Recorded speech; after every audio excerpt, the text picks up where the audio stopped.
Yo no los quiero demorar más. Lo único que quiero hacer es volver a agradecer a Choco, el presidente del comité departamental, por la posibilidad de hacer esta actividad acá. Agradecerle a Martín, que ha hecho un enorme esfuerzo para venir, porque tenía que filmar, como les dije hoy, grabar un programa de TV, de manera tal que vino muy sobre la hora. Habíamos pensado en hacer alguna reunión previa también con él, con algunos empresarios de la ciudad, que nos interesa que lo conozcan. Pero básicamente, ¿por qué? Creo que Martín reúne una doble condición, que es la de ser un economista académico, un especialista en economía del comportamiento, que está a punto de presentar un libro muy interesante, que tiene una serie de publicaciones científicas de mucho peso, que es un columnista permanente de muchas publicaciones económicas y que por lo tanto lo venimos leyendo, los que seguimos la economía desde hace mucho tiempo. Es un economista formado, pero además es un militante del partido. Ya nuestros amigos de La Plata nos han dicho de quién se trata y nos parece que es una gran posibilidad contar con alguien que se ha constituido, creo, a partir de que las redes sociales tienen un impacto muy fuerte en la política, a partir de una carta abierta que escribió el ministro Kicillof, ni bien se dieron las medidas previas y posteriores a la devaluación, donde Martín, bueno, ingresó al debate económico-político del orden nacional y de hecho es uno de los asesores económicos más importantes que tiene el Comité Nacional del Partido. Así que nos interesaba mucho, en este caso, más que las muchas actividades que hemos venido desarrollando en otros lugares desde el Instituto, esto hacerlo en el Comité Radical, justamente porque nos parece que la política económica, lo que está en discusión hoy, por lo que está pasando en la economía, es lo que de alguna manera va formateando el debate preelectoral para el 2015, donde los santafesinos queremos mostrar esta experiencia de frente que estamos llevando adelante y queremos que se concrete en el orden nacional para poder tener de nuevo un gobierno nacional afín a una corriente progresista o socialdemócrata, donde el radicalismo va a tener un lugar central. Creo que Martín va a ser un protagonista muy interesante, muy importante de la presencia del radicalismo en el futuro frente, que puede tener mucho para hacer en la política argentina de los próximos años. Así que bueno, Martín, te dejo y te agradecemos mucho que estés con nosotros. Déjenme contarles primero una cosa. Acá se habla mucho del modelo, el famoso modelo, y en realidad no hay tal cosa como el modelo. Hubo 3 modelos diferentes en los últimos 10 años, 3 cosas bien distintas. Una primera etapa de salida de la convertibilidad, que no empezó en el 2003 tampoco, que empezó en el 2002, y que tiene que ver con aprovechar un tipo de cambio súper alto, súper competitivo, que nos dejó la salida de convertibilidad, con capacidad ociosa muy grande por parte de las empresas, entonces una posibilidad de, más que crecer, recuperarse, ¿no? Esos fueron los primeros años, prácticamente hasta el 2007. Después vienen hasta el 2011, otro segundo periodo en el cual el viento de cola viene por los precios internacionales. Ahora vamos a ver alguna filmina con algún resultado de ese, pero básicamente se agotó el motor expansivo del tipo de cambio alto y comenzó a operar otro segundo motor que tiene que ver con precios internacionales muy favorables que entre fines del 2006 y mediados del 2008 subieron muchísimo. Ahora vamos a ver los números.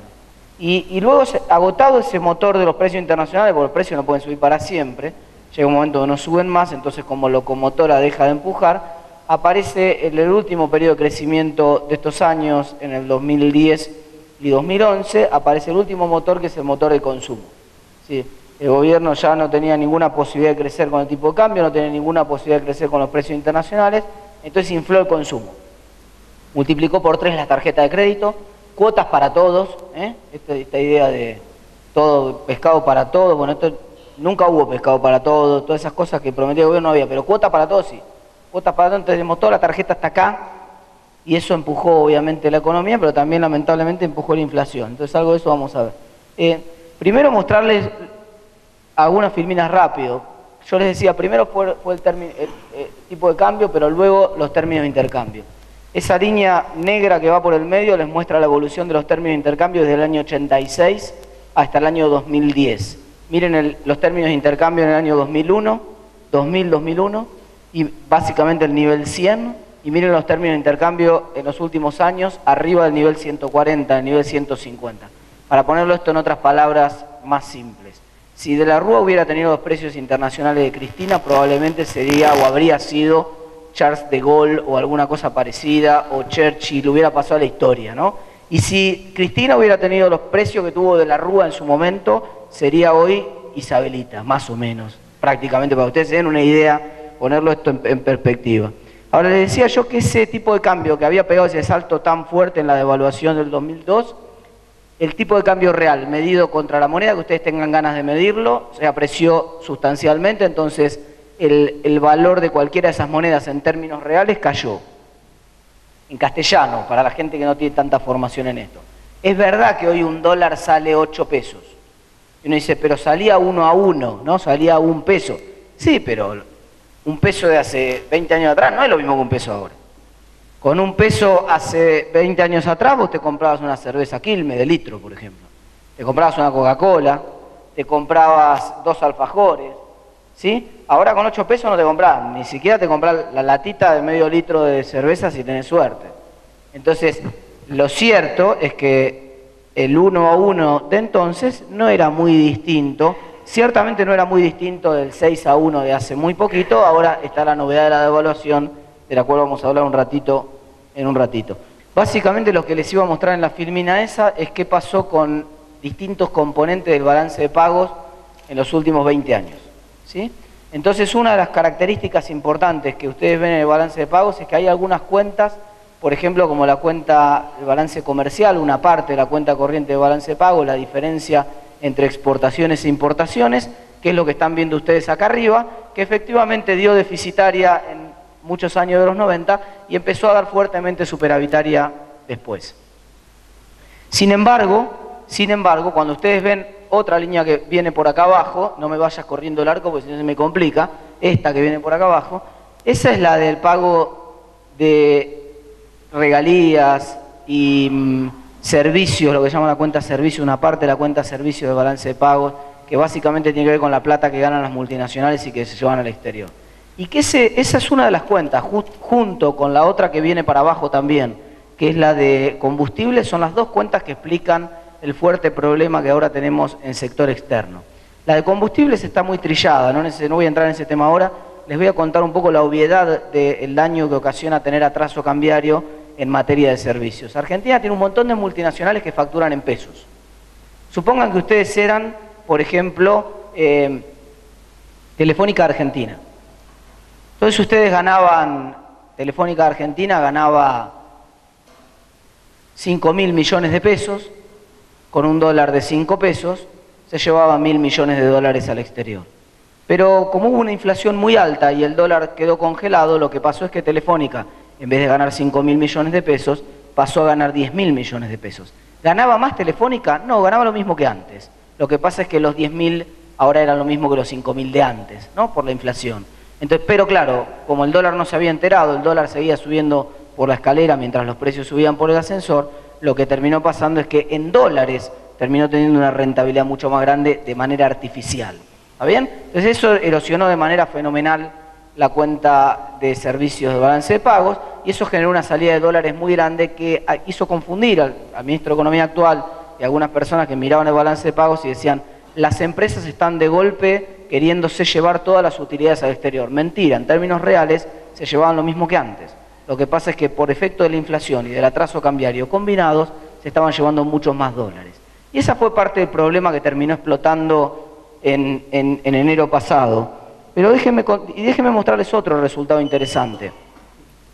La línea negra que ustedes tienen ahí por detrás es la evolución en cantidades del comercio exterior, en particular de lo que se llama manufacturas de origen industrial. Manufactura de origen industrial. ¿Vieron el argumento ese que le gusta mucho a la presidenta de que nosotros nos estamos industrializando? Mentira, el peso de la industria hoy en el PBI es más bajo, mucho más bajo que cuando asumió el gobierno, más bajo incluso que en los 90. O sea que no nos estamos industrializando. Pero cuando uno, digamos, el gobierno no puede ir contra ese número, va con otro argumento. Dice, crecieron las manufacturas de origen industrial. Crecieron las exportaciones de manufactura de origen industrial. Y cuando uno mira en cantidades, que fue lo que pasó, uno se lleva una sorpresa, porque en los 90 también crecieron. Esto arranca desde acá, desde el año 92, hasta acá son los 90. Si querés, la primera parte esta es Menem, la segunda parte esta es Cristina. Más aún, las exportaciones de manufactura de origen industrial crecieron más en la década del 90 que lo que crecieron ahora. Contrariamente a lo que muchos creen. Hay algunos números que son sorprendentes cuando lo compara las décadas. Lo mismo, una cosa similar pasa, no es motivo de la charla de hoy, pero se los comento a la pasada, con el presupuesto en educación. El gobierno se vanagloria de que llegó al 6 y monedas en el presupuesto de educación y que creció muchísimo. Lo cierto es que en los 10 años, últimos 10 años, el peso del presupuesto de educación en el PBI creció 71%. Y en los 10 años de la década del 90 creció 70%. O sea, que creció exactamente lo mismo. Esto, para que ustedes se den una idea de que esto es una especie, en materia de números concretos, por lo menos en lo que tiene que ver con el comercio exterior y con muchas políticas públicas, es una especie de menemismo, pero con otra cara. ¿Está bien? Pero en términos de números no son tan distintos. Estructuralmente no cambió tanto la Argentina como muchos creen y como nos quieren hacer creer. Ahora, estos son dos cuadritos que saqué de un informe que no entra el título acá, pero se lo voy a contar yo, de un informe que hizo la gente que trabaja con Pini por acá y que muestra qué pasó desde el año 2010 en adelante con los costos industriales, ¿no? Entonces, fíjense, el dólar subió 41%, el dólar es la liñita azul esta, en los últimos 3 años y medio, casi 4 años, y fíjense lo que pasó con los costos industriales. Traducido a castellano, la mano de obra subió 140%, el costo industrial subió 81% y el dólar subió solamente 41%. O sea, que si los costos industriales suben 80 y el dólar sube nada más que 40, quiere decir que los costos en dólares son los que están subiendo. Argentina se puso tremendamente cara en dólares. Circunstancia que hizo que por, les diría, tercera vez en la historia de los últimos 50 años de economía argentina, fuera más barato almorzar en el centro de New York que hacerlo en el centro de Buenos Aires o en el centro de Rosario, en algún barcito de la calle Oroño, ¿no? Entonces, uno dice, qué curioso, porque las veces anteriores terminó siempre mal. Recordarán ustedes en los 80, en el año 80 en particular, cómo terminó ese DM2, la plata dulce de Martínez de Oz. Recordarán cómo terminó la década del 90, entonces, ¿por qué razón ustedes piensan que va a pasar algo diferente ahora? Es decir, es insostenible que salga más barato comer en Estados Unidos o en cualquier país de Europa de lo que sale en Argentina. Algo no está funcionando bien y la explosión que nosotros vimos en enero tiene que ver con eso. La pregunta que vamos a tratar de contestar en 15 minutos que me quedan de presentación es si ya terminó de explotar o si va a seguir explotando un poco más, ¿no? ¿Qué pasó entonces? El dólar barato se hizo insostenible, el gobierno entonces probó con el cepo en noviembre del año 2011, la peor decisión de política económica que podrían haber tomado. Hay 2 momentos en la historia que cae fuertísimo la confianza de los consumidores, ahora vamos a ver el gráfico. Uno fue cuando pusieron el cepo y el otro fue cuando devaluaron ahora, ¿no? 2 momentos en los cuales se derrumbó la confianza del consumidor. La peor medida de política económica que tomó el gobierno, porque además se llevó puesta la credibilidad en el gobierno, afectó la confianza, el gobierno perdió capital político y entonces finalmente la economía se enfrió. Se enfrió y solamente para los números del INDEC creció en 2012 y en 2013. Hay un economista que se llama Korenberg, que es de la Universidad de Buenos Aires, que hizo una investigación con la Universidad de Harvard y mostró que si ustedes usan la misma metodología que venía usando el INDEC antes, en realidad no creció tanto la economía en los últimos 10 años como dice el gobierno, o sea que parte del crecimiento es mentiroso. Y no solamente eso, sino que en el año 2012 en particular la economía cayó, hubo una recesión. El INDEC dice que creció. Y en particular para el año pasado el chiste de exagerar la cifra de crecimiento nos va a costar alrededor de 2.500 millones, el especialista lo tenemos acá, 2.500 millones de dólares si es que tenemos que pagar el cupón PBI, todo parece indicar que sí va a haber que pagarlo. Entonces, acá... Esta es la inflación, o sea, la culpa de la apreciación cambiaria esa, que fue la que nos condujo a la última devaluación, como les decía yo, fue básicamente de la inflación. Fíjense que la inflación, contrariamente a lo que sostiene el argumento oficialista, no es un problema de 4 grupos económicos que quieren ir en contra del gobierno, porque Néstor Kirchner no tenía el problema de inflación que tuvo Cristina después. Míralo a Néstor, acá tenés a Néstor. Néstor llegó a tener una inflación de 10%, es verdad, en el año 2005, que después logró bajar. Y cuando le pasa la posta a Cristina, resulta que Cristina hizo otra cosa muy distinta. En el 2009, por la recesión, logró bajar un poquito la inflación, pero después siempre tuvo alrededor de 25% de inflación. Entonces hay algo muy distinto entre lo que venía haciendo Néstor Kirchner y lo que hizo Cristina. Néstor tenía superávit fiscal, Cristina tiene déficit fiscal, Néstor absorbía con el superávit fiscal pesos de la economía, Cristina inyecta con el déficit fiscal pesos en la economía. Eso obviamente genera muchísima inflación. Entonces, eso se llama, también tiene un nombre en ciencia política, se llama populismo eso. Entonces, y el problema se agrava. Fíjense la inflación de los últimos 14 meses. 14 meses, últimos año y moneditas. Mes a mes venía alrededor del 1%, se aceleró un poquito al principio del 2013 por un problema estacional, casi al 2% mensual, volvió a niveles bajos. Este es el efecto del congelamiento de Moreno del año pasado, que efectivamente los primeros 2 meses logró bajar drásticamente la inflación. Después se le fue de las manos y los comerciantes, cuando se terminó el congelamiento, volvieron a ajustar lo que no habían podido ajustar durante el congelamiento. Se volvió a estabilizar la economía y esto es lo que estamos viendo ahora. Pero esto es interesante. La subida fuerte de precios, y esto se los voy a mostrar más clarito acá, estos son los últimos 4 meses ahora de inflación. Y la subida fuerte de precios que venían en el 1,5% acá para el 19, esto es 19 de noviembre, esto es fines de noviembre, venían planchados los precios. Pero esto es diciembre. No se necesita ser economista, se dan cuenta ustedes que se está acelerando mucho la inflación en diciembre, ¿no es cierto? Y todavía no estaban los grupos que querían desestabilizar el gobierno, no había existido todavía la devaluación, ya se había empezado a acelerar la inflación. ¿Por qué? Porque asume el nuevo gabinete justo cuando empieza a acelerarse la inflación y cambia la regla de devaluación y dice, vamos a empezar a devaluar de 3 centavos, 4 centavos por día, vamos a acelerar la devaluación. Total, la gente medio tonta no se van a dar cuenta que queremos llegar a abril con un dólar de 8 mangos. Pero se olvidaron que viven en Argentina, entonces la gente en Argentina ya aprendió. Se quemó con leche varias veces, entonces ya se dan cuenta, tampoco se necesita ser un matemático brillante para saber que a 4 centavos por día, si ustedes miran hasta que se produce la devaluación fuerte, hay 52 rondas, 52 días hábiles seguidos en los cuales el tipo de cambio sistemáticamente sube el precio del dólar sin bajar un solo día de los 52 días. Entonces era obvio que se venía una aceleración de la inflación. Pero de la devaluación, perdón. Pero ¿qué pasó acá en el camino? Que los precios empezaron a aumentar antes. Y esto nos llama la atención sobre la importancia de las expectativas. El formador de precios, que ya se está imaginando que va a haber una devaluación brusca y que el tipo de cambio va a subir, no espera que suba el dólar para actualizar. Actualiza antes. Se ataja. Porque no quiere que lo agarre por sorpresa un dólar alto y no poder reponer la mercadería. Entonces se aceleró la inflación antes. Por eso el gobierno, desesperado y sin querer hacerlo, tiene que devaluar fuertemente el día 23 de enero. Porque se dio cuenta que había perdido contra el mercado, contra todos los formadores de precios. Pero cuando digo formadores de precios, no digo un Arcor o Shell, el señor que maneja Aranguren, que maneja Shell. Estoy hablando de cualquiera de ustedes que tiene que formar un precio. Ustedes todos son formadores de precios. Por derecha o por izquierda, de alguna manera forman precios. Muchos forman pequeños precios. Por ejemplo, el heladero tiene que elegir qué precio le pone el helado. El kiosquero tiene que elegir qué precio le pone a los alfajores.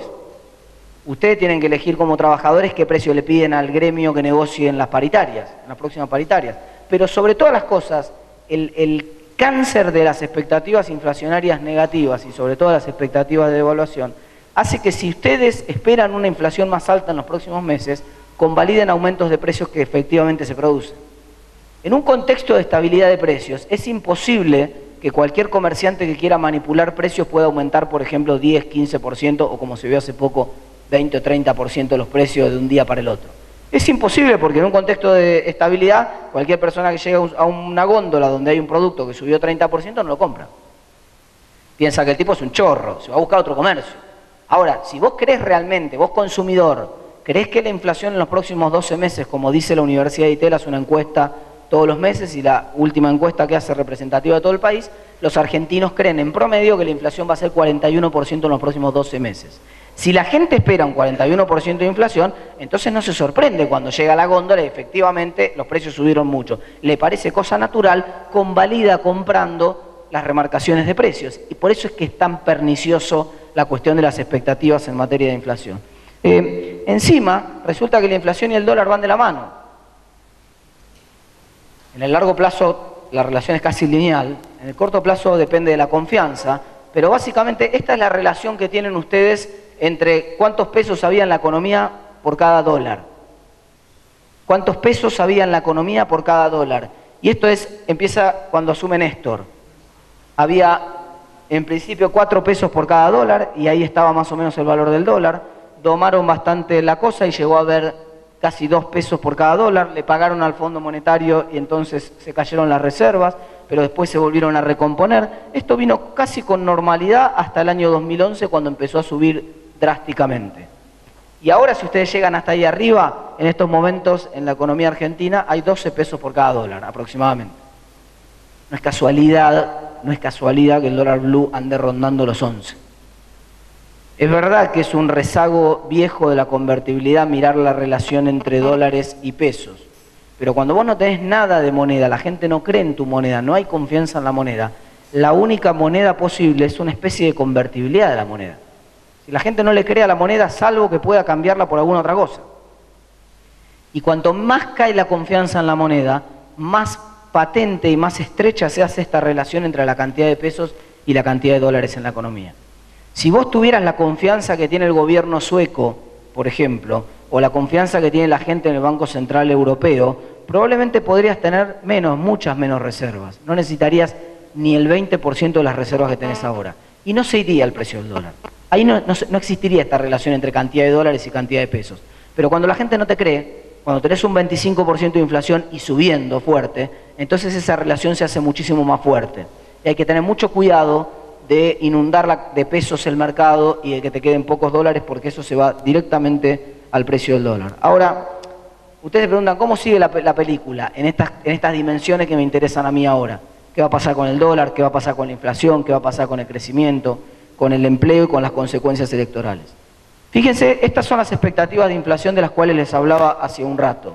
No siempre la gente, cuando le hacían la encuesta de la Universidad de Itela, se la empezaron a hacer en el año 2006, no siempre la gente creyó que la inflación era tan alta en Argentina. Cuando empezó la encuesta, la gente creía que la inflación estaba entre el 10 y el 15%. Pero claro, cuando efectivamente empezó a cambiar la película en Argentina, la gente corrigió las expectativas y durante mucho tiempo después creyó que la inflación estaba en realidad entre el 30 y el 35% durante mucho tiempo. Y ahora en particular pegó un salto fenomenal que les contaba yo y la gente cree que la inflación está en el 41%. Y me animo a jugar mi cabeza contra un fósforo de cuando se publique el dato de Itela, que creo que sale la semana que viene, de cuánto dio la de marzo, casi con seguridad la gente en marzo está esperando todavía más de 41% de inflación para los próximos meses. Y lo sé casi con seguridad porque la gente, sé cómo forma las expectativas la gente. Tiene que ver con lo que pasa mucho en el supermercado. Y hay una gente de una página que se llama inflacionverdadera.com que tienen un motorcito de búsqueda que entra en las páginas online de todos los supermercados y ellos compran virtualmente el mismo changuito todos los días y te dice cuánto sale ese changuito, qué inflación real hay en los supermercados. Y en enero, ¿saben cuánto les dio a la gente de inflación verdadera en enero? 3,67. La inflación index fue 3,7. En febrero les viene dando 5,5 de promedio y acelerándose los últimos días de febrero arriba del 6% mensual. Esas son tasas de inflación que de perdurar en todos los meses te llevan al 80% anual. Nadie está pensando que ese sea el escenario, nadie está proyectando esa inflación, pero se está acelerando. Se está acelerando. Si vos salís desde acá para Buenos Aires y vas a 100 kilómetros por hora, yo espero que vos llegues más o menos en 3 horas y media. Si vos de golpe veo que vas acelerando y lo pones a 150, yo espero que llegues en media hora. Si lo seguís acelerando al coche y lo pones a 200, no creo que vayas a poder aguantar a 200 de acá hasta Buenos Aires. Convengamos eso. No creo que vas a llegar en 2 horas. Creo que te vas a hacer torta antes. Es probable, ¿no? Y esto es un poco lo que está pasando. La velocidad a la que aumentan los precios se llama inflación. Es una velocidad y entonces realmente están aumentando los precios a una velocidad notable. Por eso estoy casi seguro que las expectativas de inflación van a ser más altas el mes que viene. Y ahora vienen las expectativas que tienen que ver con la confianza del consumidor. Acuérdense la famosa frase de Clinton, decía, es la economía, estúpido, porque la gente se dio cuenta que votaba con el bolsillo, ¿no? Esta famosa frase de Pugliese, les hablé con el corazón y me contestaron con el bolsillo, ¿no? Efectivamente, la gente contesta con el bolsillo, suele pensar con acá está el cerebro, no acá, como creían durante mucho tiempo los médicos. Ahora, fíjense las expectativas del consumidor. Esto empieza en el 2001, expectativas muy deterioradas con toda la crisis, esto es mediados del 2002, el peor momento en materia de expectativas. Después se recupera la economía y se restablecen las expectativas mucho, hasta que llegamos a la crisis con el campo y ahí empiezan a caer las expectativas drásticamente. Pasa la crisis con el campo, empieza a crecer de vuelta la economía en el año 2010 y la confianza se recupera notablemente. Pero la confianza llega a un máximo en el año 2011 cuando ponen el cepo, y cuando ponen el cepo se cae drásticamente. Se mantiene en niveles bajos, vuelve a levantar enfermedad de Cristina mediante sobre fines del año pasado, pero desde que el gobierno devalúa, el último dato lo tienen, en realidad ya venía cayendo, la primera caída es en noviembre, la segunda caída es en diciembre, desde que asume Kicillof empieza a caer la confianza de los consumidores. Cae fuertemente en enero la confianza del consumidor otro 5%, pero en febrero hay un hecho notable. Yo estaba cerrando una columna para un medio y la persona encargada del Instituto de Itela de manejar estos números de estas encuestas se llama Guido Sandleris, entonces todavía no estaba publicado oficialmente el número de confianza del consumidor, todos sabíamos que iba a dar mal. Entonces lo llamo a Guido y le digo, Guido, no me pasás el número, la columna mía sale recién el domingo. Yo le aseguraba que no se lo publicaba antes de que lo publicaran ellos. Le digo, ¿no me pasás el número de cuánto da la de este mes? Y me dice, sí, 24,3% se cae. No puede caer 24,3% en toda la serie, no hay ninguna caída de esa magnitud. En toda la serie desde que se mide, ni siquiera en el 2001-2002, con la peor crisis que tuvo la Argentina, ni siquiera ahí cayó la confianza de los consumidores tanto. Le digo, no, pero ¿qué me estás pasando? Le digo, ¿qué dato me estás pasando? ¿El interanual? ¿La comparación en todo el año? ¿Cayó eso? No, me dice, te estoy pasando el número de febrero. Cayó 23,5, se desplomó la confianza de los consumidores en el mes de febrero. Es decir, hay una incertidumbre fenomenal. Cosa que no importaría demasiado. Uno diría, bueno, pero esto es una cosa, un juguetito que no sirve para mucho. Si no fuera, y esta es la última filmina con la que voy a terminar, si no fuera porque existe una estrechísima relación entre la confianza del consumidor y la imagen que tiene la presidenta. Acá ustedes están viendo dos variables, lo voy a explicar de manera muy simple en los dos ejes. Acá están ustedes mirando la confianza del consumidor y acá están mirando la imagen de la presidenta. Si estas dos variables no tuvieran nada que ver, ustedes verían una nube de puntos toda desparramada sin ningún tipo de relación, pero lo que ven ustedes es una nube de puntos bastante concentrada en torno a esta línea que aparece acá.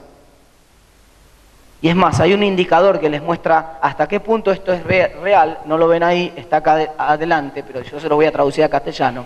Quiere decir que el 59% de los cambios que se produjeron en la imagen de la presidenta en los últimos años, debo tener ahí, por lo menos desde que se toma la imagen confianza del consumidor, debo tener desde el año 2006-2007 para acá, el 59% de los cambios en la imagen tienen que ver con cambios en la confianza del consumidor.